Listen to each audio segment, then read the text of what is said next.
Sir, sir, with all humility at my command, I rise to support the no confidence motion moved by our younger MP Sri Gaurav Gogoi under Rule 198. Sir, as you know that no confidence motion per se does not mean that the government will be dislodged or dethroned. See, the issue is, in the year 1782, first no confidence motion was moved in London when the then Prime Minister Lord North has submitted his resignation to King George III because the British army was defeated in the Revolutionary War in America. So in our parliamentary mechanism, it's a long overdue, it's a long tradition which has been persuading because we are also following the same path of parliamentary democracy in our country. In the year 1963, first no confidence motion was moved against Prime Minister Pandit Jawaharlal Nehru ji. Since then, 28 no confidence motion has been moved in this parliament. Barring the 3 confidence motions, all the no confidence motions were destined to be defeated. So the issue is, as the Treasury bench is trying to make it equivalent, as our attempt to dislodge this government, we know that we don't have the requisite number at our disposal. बहुमत की बाहुबली आपके पास है, बहुमत की बाहुबली से आप जीत सकते हो, लेकिन हमें क्यों ये नो कॉन्फिडेंस मोशन लाना पड़े, इसको थोड़ा समझाने की कोशिश होना चाहिए।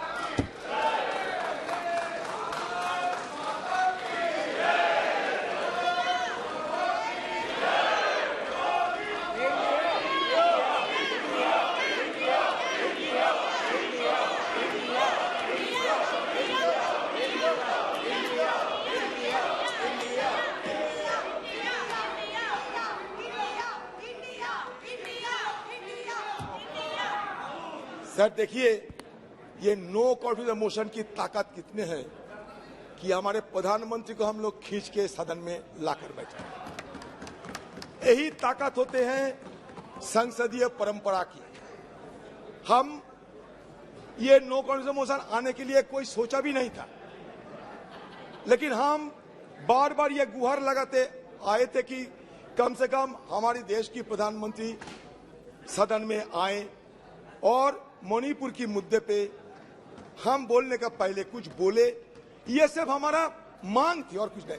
हमारा मांग कोई बीजेपी नेता से नहीं, हमारी मांग थी हिंदुस्तान की प्रधानमंत्री से, जो लाजमी है क्योंकि हम भी ये सदन की मेंबर है। लेकिन पता नहीं प्रधानमंत्री जी क्यों इतना आड़े हुए थे कि सदन में ना आने की शपथ ले चुकी थी।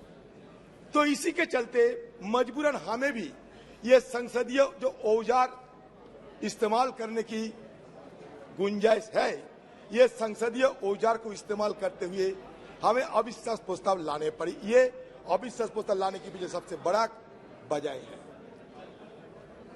सर, कल जब सदन में हम लोग चर्चा में भाग ले रहे थे तो सदन में एक गूंज उठी कि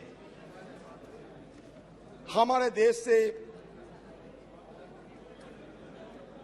भ्रष्टाचार, क्विट इंडिया, परिवारवाद, क्विट इंडिया वगैरह वगैरह, क्योंकि ये 9 अगस्त हमारे अगस्त क्रांति दिवस माना जाता है। मैं इसके बारे में कुछ बोलना चाहते हैं। सर, भारत छोड़ो आंदोलन जिसे आगाज क्रांति के नाम से भी जाना जाता है, एक राष्ट्रव्यापी सविनय अवज्ञा आंदोलन था जिसका आह्वान 7 अगस्त 1942 को अखिल भारतीय कांग्रेस समिति के बॉम्बे सत्र द्वारा किया गया था। इसकी शुरुआत 8 अगस्त को मुंबई के ग्वालियर टैंक मैदान में दिए गए अपने भारत छोड़ो अभियान के भाषण में गांधी जी के करो या मरो के आह्वान के अनुसार 9 अगस्त को हुई थी।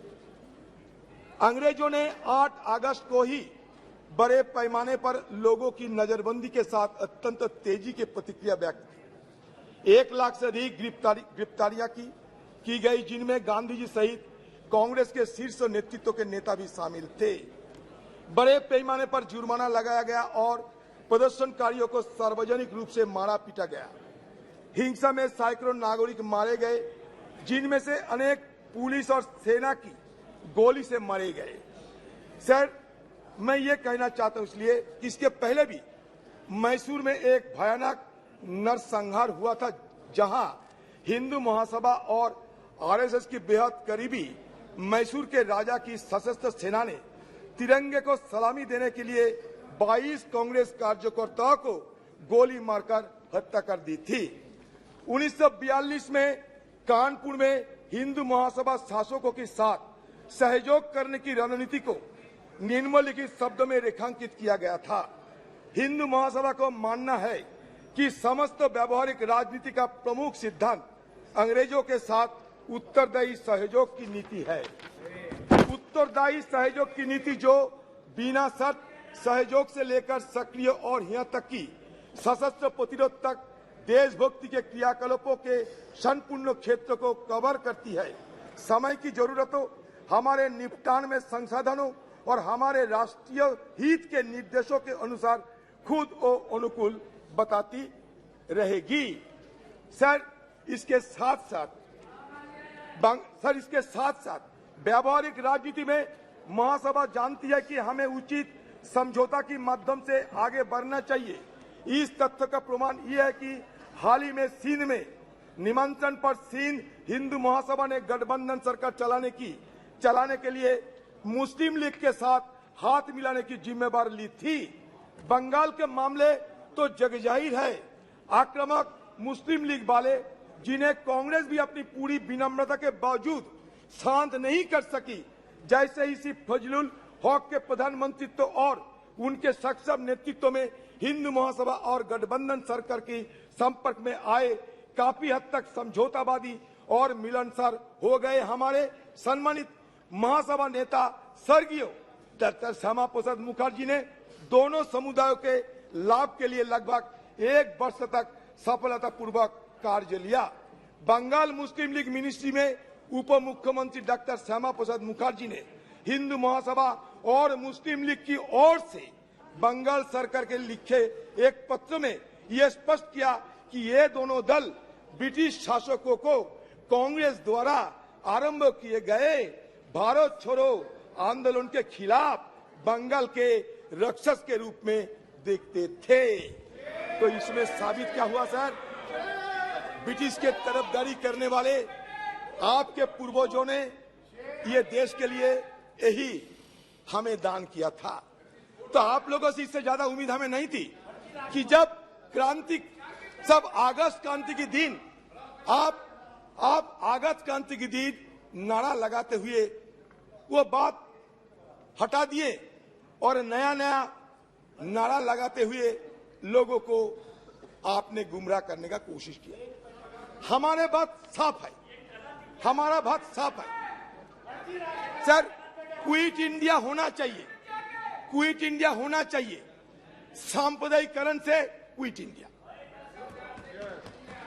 ध्रुवीकरण से क्विट इंडिया, भगवाकरण से क्विट इंडिया हमें करना ही पड़ेगा।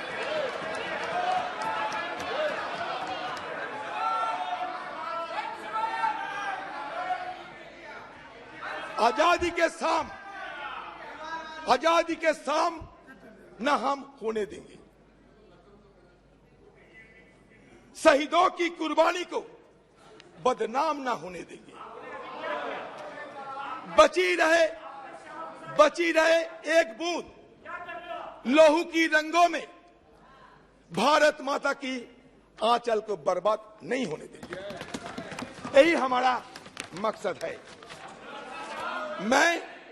मैं सिर्फ ये कहना चाहते हैं,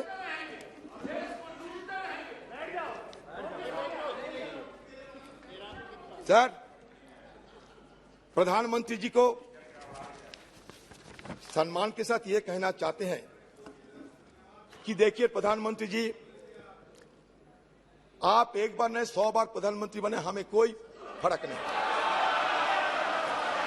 इसमें हमें कोई लेना देना नहीं। हमें लेना देना भारत की आम जनता के साथ।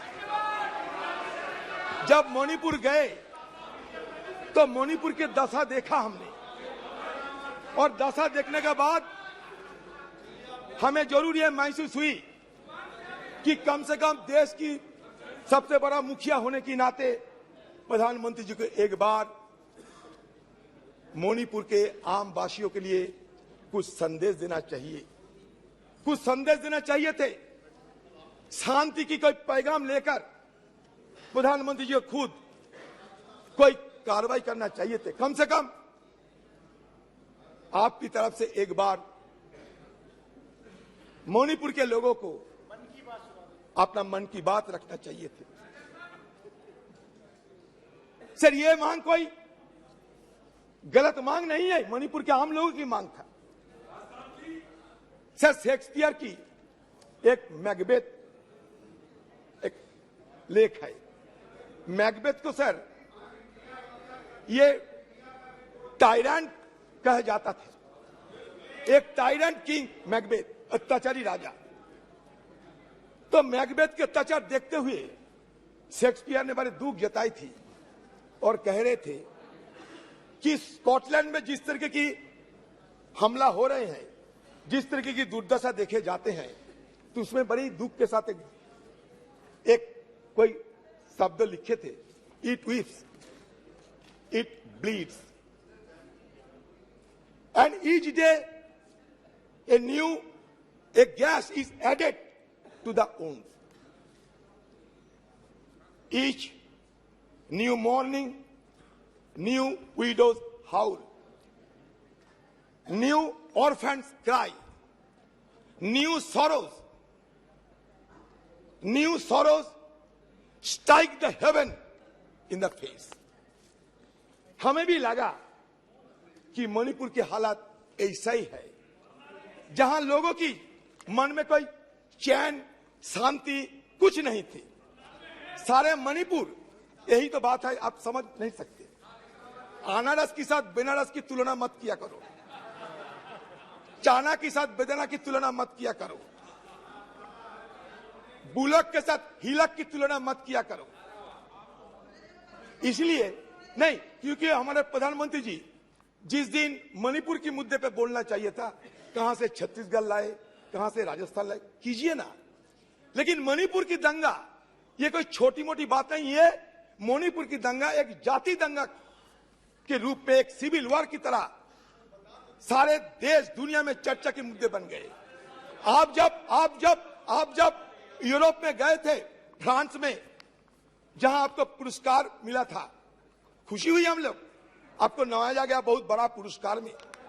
उस समय भी यूरोपियन पार्लियामेंट में यह मणिपुर की मुद्दा चर्चा में थे, अमेरिका में भी यह मुद्दा चर्चा में थे। तो हमारी तरफ से यह बार बार समझाने की कोशिश ये किए गए थे कि Manipur issue cannot be confined to any state और any nation. It has already assumed a global dimension. That is why Prime Minister intervention is indispensable, is called for. That was our argument. There is no harm of it. Sir, बात यह है कि मणिपुर में क्या देखा? मणिपुर में हमें देखा कि हमारे घर की मां बहनों को वस्त्रहीन हालत में विवश करके उन पे ऊपर हमला हो रहे हैं, बलात्कार की घटना घट रही है। तो मुझे एक बार ये बोलने का इच्छा हो रहे हैं कि जब राजा अंधा रहते हैं, धृतराष्ट्र जब अंधा रहते थे उस समय द्रौपदी की बस्तारण हुई थी।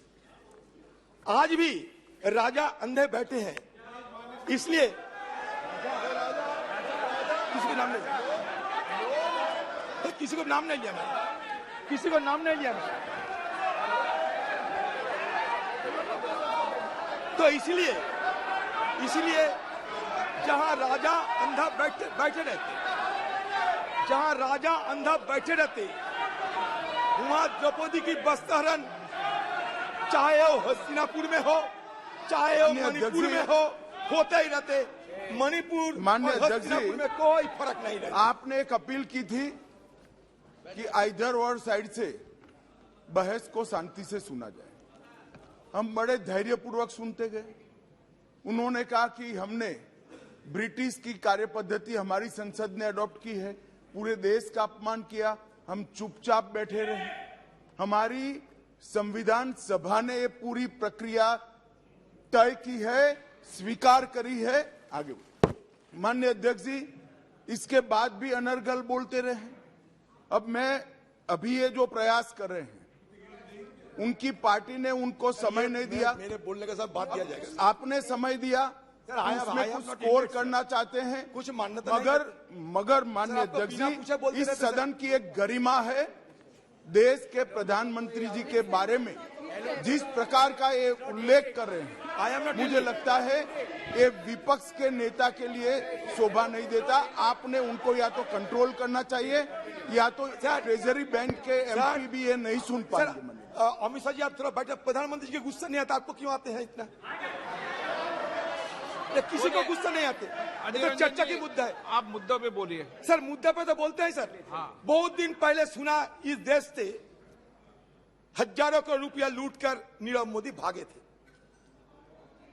किसी ने उनको पकड़ नहीं सके। हमारे एनडीए सरकार की इतना ताकत, उन्हें छू नहीं सके। वो कैरिबियन समुद्र की बीच में मस्ती करते देखा जाते हैं, जो मर्जी वो कहते रहते। तो मैंने सोचा कि नीरव मोदी सारे जिंदगी के लिए हमारे से दूर चले गए, लेकिन अब पता चला नीरव मोदी दूर नहीं गए। मणिपुर की घटना देखने के बाद मुझे यह पता चला नीरव मोदी यहाँ हिंदुस्तान में जिंदा है, और नरेंद्र मोदी नीरव मोदी बनके अभी भी चुपचाप अपने चुप्पी साधे होकर बैठे हैं।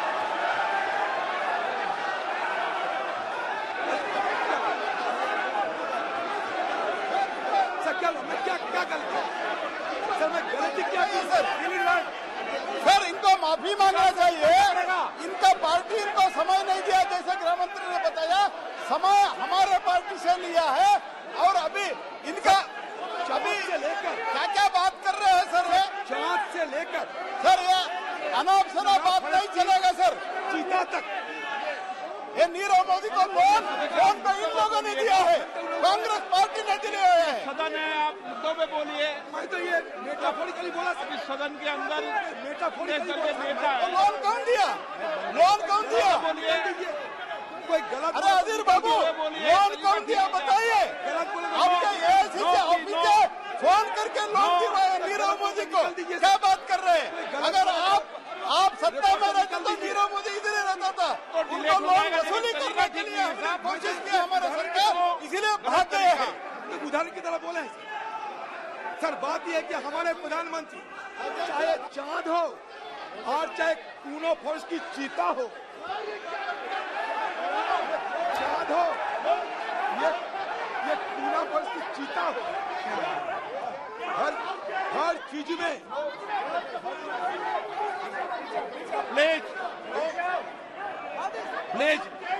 प्लीज जाइए, अपने अपनी सीट पे।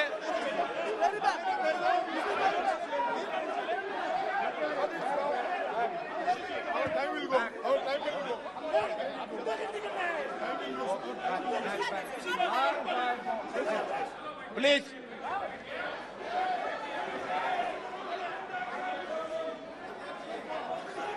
सर, आप मुद्दे पे बोलिए। बड़े दावे के साथ कह सकता हूँ सर। आप मैं किसी को आहत करने के लिए, आप मुद्दे पे बोलिए ना। चोट पहुंचाने के लिए मैं एक शब्द नहीं कहते। अच्छा, आप संयम लोग गलतफहमी हो रहे हैं।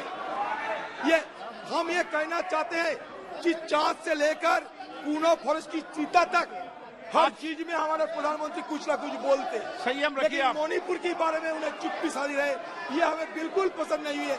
यही मैं जाहिर करना चाहते हैं। संयम पे बोले आप। सर अभी तक देखिए ना, मणिपुर की जो 2 MP है, मणिपुर के 2 MP डॉक्टर रंजन सिंह राजकुमार, मणिपुर का और एक MP डॉक्टर लोरो फुजो, किसी को बोलने का मौका नहीं दिया जाता कि हमें सदन के अंदर कुछ सुने उनसे, वो भी नहीं मौका मिलती लोग। हम अमित शाह जी को पूछना चाहते हैं, अमित शाह जी कल जो आपने बयान दिया ना, ये बड़ा घातक बयान दिया आपने। आपने कहा था कल, याद कीजिए, कि हम बफर जोन में सारे सिक्योरिटी फोर्सेस को तैनात किया है। याद कीजिए, आपने खुद स्वीकार करते हैं कि बफर जोन बन गए हैं। बफर जोन कहाँ बनते? लाइन ऑफ कंट्रोल में बफर जोन बनते। इसका मतलब आप क्या स्वीकार करते हैं कि कुकीलैंड और मेरीलैंड अलग हो गए? Please conclude. नहीं सर, चलिए प्लीज कंक्लूड। सर, कैसे सर? ओके सर, इसीलिए ये बफर जोन की बात कभी आपको नहीं करना चाहिए था। मतलब आज जो sense of delineation, it is going to be translated into a geographical delineation of the 2 warring faction. इसलिए मैं आपको सतर्क करना चाहते, कल आपने बड़ा गलत बयान पेश की है। ये बफर जोन की मुद्दा उठाकर आपने खुद स्वीकार किया कि बफर जोन अभी है। आपने कांग्रेस पे आरोप लगाने का कोशिश किया, लेकिन देखिए आपने खुद राज्यसभा में ये बताया कि 1528 फेक काउंटर हमारी जमाने में हुई थी। ये आपने यही नहीं बताया कि कितने साल तक वो हुई थी। 33 साल में हुई थी। Sir rule 352(5) sir rule 252(5) sir, Congress की जमाने में upon the conduct Congress of की the person in high authority unless the discussion is based on the substantive motion drawn in proper terms, sir। ऐसा कुछ नहीं हुआ सर। इसको एक्सपंज करना, prime minister is the high authority, इसको expunge करना चाहिए और माफी मांगना चाहिए सर। ऐसा नहीं चलता है सर।